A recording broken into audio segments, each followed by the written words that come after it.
I got a story for you today. Today's story is Winnie-the-Pooh, in which Eeyore has a birthday and gets two presents. Eeyore, the old gray donkey, stood by the side of the stream and looked at himself in the water. Pathetic, he said. That's what it is. Pathetic. He turned and walked slowly down the stream for 20 yards, splashed across it, and walked slowly back on the other side. Then he looked at himself in the water again. As I thought, he said. No better from this side, but nobody minds. Nobody cares. Pathetic. That's what that is. And there was a crackling noise in the bracken behind him, and out came Pooh. Good morning, Eeyore, said Pooh. Good morning, Pooh Bear, said Eeyore gloomily. If it is a good morning, he said. Which I doubt, said he. Why? What's the matter? Nothing, Pooh Bear. Nothing. We can't all, and some of us don't, and that's all there is to it. Can't all what? Said Pooh, rubbing his nose. Gaiety, song and dance. Here we go round the mulberry bush. Oh, said Pooh, and he thought for a long time, and then asked, What mulberry bush is that? Bonhomie, went on Eeyore gloomily. French word meaning bonhomie, he explained. I'm not complaining, but there it is. Pooh sat down on a large stone and tried to think this out. It sounded to him like a riddle, and he was never much good at riddles, being a bear of very little brain, so he sang Cottleston Pie instead. Cottleston, Cottleston, Cottleston Pie, a pie can't bird, and a bird, but a bird can fly. Ask me a riddle, and I reply, Cottleston, Cottleston, Cottleston Pie. That was the first verse. When he had finished it, Eeyore didn't actually say that he didn't like it, so Pooh very kindly sang the second verse to him. Cottleston, Cottleston, Cottleston Pie, a fish can't whistle and neither can I. Ask me a riddle and I reply, Cottleston, Cottleston, Cottleston Pie.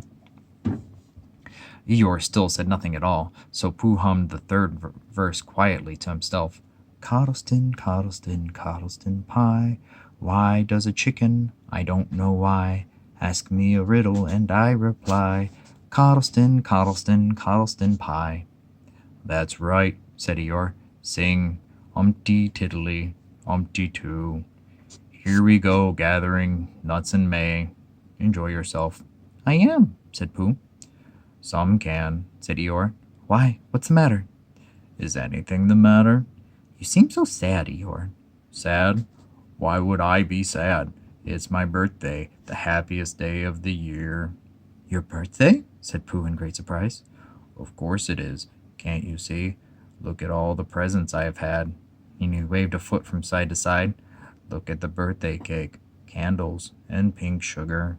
Pooh looked, first to the right and then to the left. Presents? Said Pooh. Birthday cake? Said Pooh. Where? Can't you see them? No, said Pooh. Neither can I, said Eeyore. Joke, he explained. Ha ha. Pooh scratched his head, being a little puzzled by all this. But is it really your birthday? He asked. It is. Oh, well, many happy returns of the day, Eeyore. And many happy returns to you, Pooh Bear. But it isn't my birthday. Nope, it's mine. But you said many happy returns. Well, why not? You don't always want to be miserable on my birthday, do you? Oh, I see, said Pooh. It's bad enough, said Eeyore, almost breaking down. Being miserable by myself, what with no presents and no cake, no candles, and no proper notice taken of me at all. But if everybody else is going to be miserable too. And this was too much for Pooh. Stay there, he called to Eeyore, as he turned and hurried back home as quickly as he could, for he felt that he must give poor Eeyore a present of some sort at once, and he could always think of a proper one afterwards. Outside his house, he found Piglet jumping up and down, trying to reach the knocker. Hello, Piglet, he said. Hello, Pooh, said Piglet. What are you doing? I was just trying to reach the knocker, said Piglet. I just came around. Let me do it for you, said Pooh kindly, so he reached up and knocked on the door. I have just seen Eeyore, he began, and Eeyore is in a very sad condition, because it is his birthday, and nobody has taken any notice of it, and he's very gloomy. You know what Eeyore is. And there he was. And what a long time whoever lives here is answering this door. And he knocked again. "But Pooh," said Piglet, "it's your own house." "Oh," said Pooh, "so it is." He said, "Well, let's go in." So in they went. The first thing Pooh did was to go to the cupboard to see if he had quite a small jar of honey left. And he had, so he took it down. "I'm giving this to Eeyore," he explained, "as a present. What are you going to give?" "Couldn't I give it too?" said Piglet. "From both of us?" "No," said Pooh. "That would not be a good plan." "All right, then. I'll give him a balloon. I still got one left from my party, and I'll go get it now, shall I?" "That, Piglet, is a very good idea. It is just what Eeyore wants to cheer him up. Nobody can be uncheered with a balloon." So off Piglet trotted, and in the other direction went Pooh with his jar of honey. It was a warm day, and he had a long way to go. He hadn't gone more than halfway when sort of funny feeling began to creep all over him. It began at the tip of his nose, and it trickled all through him, out the soles of his feet. It was just as if somebody inside him were saying, "Now then, Pooh, time for a little something." "Dear, dear," said Pooh. "I didn't know it was that late as that." So he sat down and took the top off the jar of honey. "Luckily, I brought this with me," he thought. "Many a bear go out on a warm day like this would never have thought of bringing a little something with him." And he began to eat. "Now let me see," he thought. He took his last lick inside the jar. Where was I going? Ah, yes, Eeyore. He got up slowly, and then he suddenly remembered he had eaten Eeyore's birthday present. "Bother," said Pooh. "What shall I do? I must give him something." For a little while he couldn't think of anything.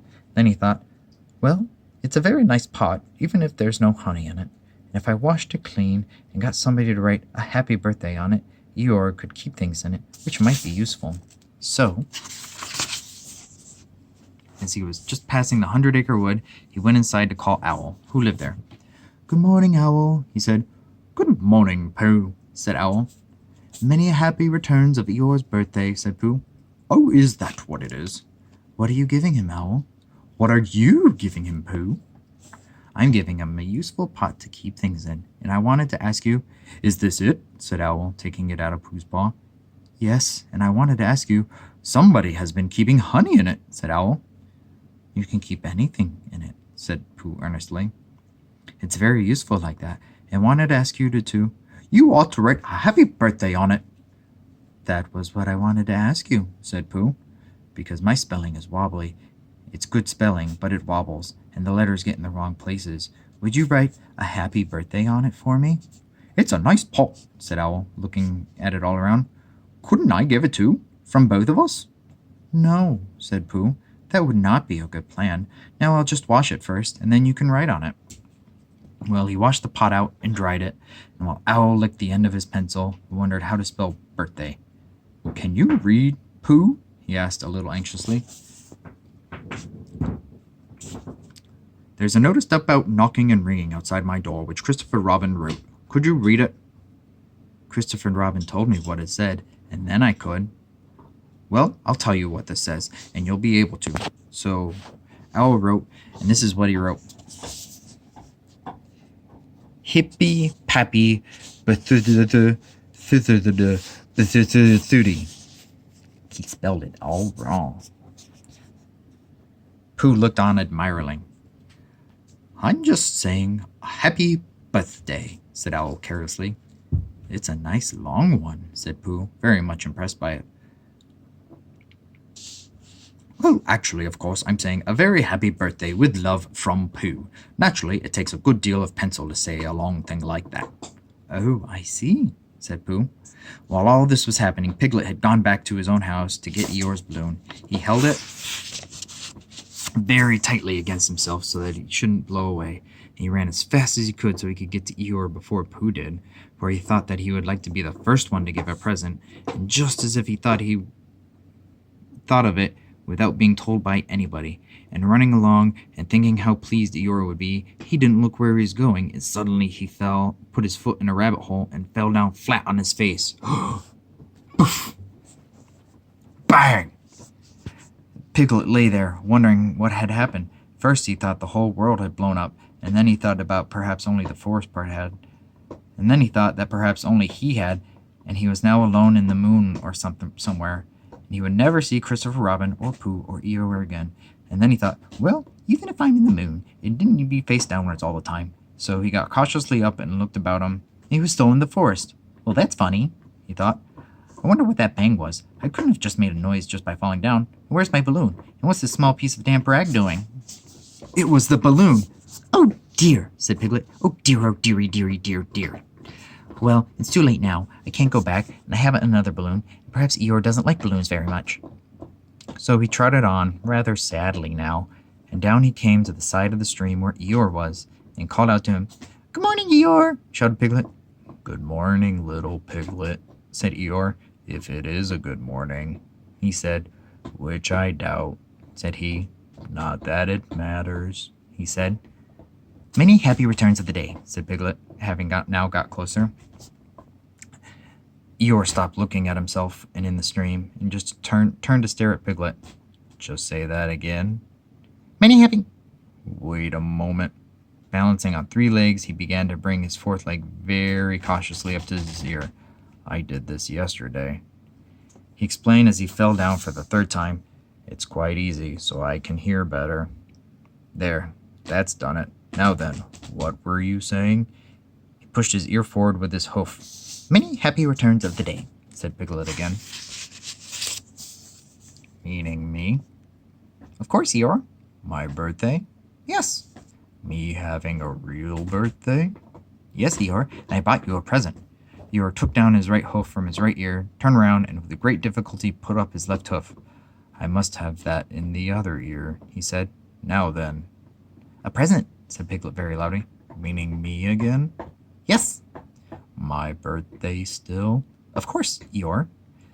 Me going on having a real birthday? Yes, Eeyore, and I brought you a balloon. Balloon? Said Eeyore. Did you say balloon? One of those big colored things you bowl up? Gaiety, song and dance. Here we are and there we are. Yes, but I'm afraid, I'm very sorry, Eeyore, but when I was running along to bring it to you, I fell down. Dear, how unlucky. You ran too fast, I expect. You didn't hurt yourself, little Piglet. No, but oh, Eeyore, I burst the balloon. There was a long silence. My balloon? Said Eeyore at last. Piglet nodded. My birthday balloon? Yes, Eeyore, said Piglet in a sniffling a little. Here it is, with many happy returns of the day. And he gave Eeyore the small piece of damp rag. Is this it? Said Eeyore, a little surprised. Piglet nodded. My present? Piglet nodded again. The balloon? Yes. Thank you, Piglet, said Eeyore. You don't mind my asking, he went on. But what color was this balloon when it was a balloon? Red. I just wondered. Red, he murmured to himself. My favorite color. How big was it? About as big as me. I just wondered. About as big as Piglet, he said to himself sadly. My favorite size. Well. Piglet felt very miserable and didn't know what to say. He was still opening his mouth to begin something, and then deciding that it wasn't any good saying that, when he heard a shout from the other side of the river, and there was Pooh. Many happy returns of the day, called out Pooh, forgetting that he had said it already. Thank you, Pooh. I'm having them, said Eeyore. I've brought you a little present, said Pooh excitedly. I've had it, said Eeyore. Pooh had now splashed across the stream to Eeyore, and Piglet was sitting a little way off, his head in his paws, snuffling to himself. It's a useful pot, said Pooh. Here it is, and it's got a very happy birthday with love from Pooh written on it. That's what all that writing is, and that's for putting things in. There. When Eeyore saw the pot, he became very excited. Why, he said, I believe my balloon will just go into that pot. Oh no, Eeyore, said Pooh. Balloons are much too big to go into pots. What you do with the balloon is you hold the balloon. Not mine, said Eeyore proudly. Look, Piglet. And as Piglet looked sorrowfully around, Eeyore picked the balloon up with his teeth and placed it very carefully in the pot. He picked it out and put it on the ground, and picked it up and put it back carefully back in. So it does, said Pooh. It goes in. So it does, said Piglet. And it comes out. Doesn't it? Said Eeyore. It goes in and out like anything. I'm very glad, said Pooh happily, that I thought of giving you a useful pot to put things in. I'm very glad, said Piglet happily, that I thought of giving you something to put in a useful pot. But Eeyore wasn't listening. He was taking the balloon out and putting it back in, as happy as could be. And I didn't give him anything, asked Christopher Robin sadly. Of course you did, I said. You gave him, don't you remember? A little. I gave him a box of paints to paint things with. That was it. Why didn't I give it to him in the morning? You were so busy getting his party ready for him. He had a cake with icing on top and 3 candles and his name in pink sugar and... Ah, yes, I remember, said Christopher Robin. The end. Well, I am glad that Eeyore got a birthday surprise and he got his presents. And it works out that the balloon popped so he could stick it in the jar. That was really nice. I love you and I miss you. And I'll talk to you soon. Bye-bye.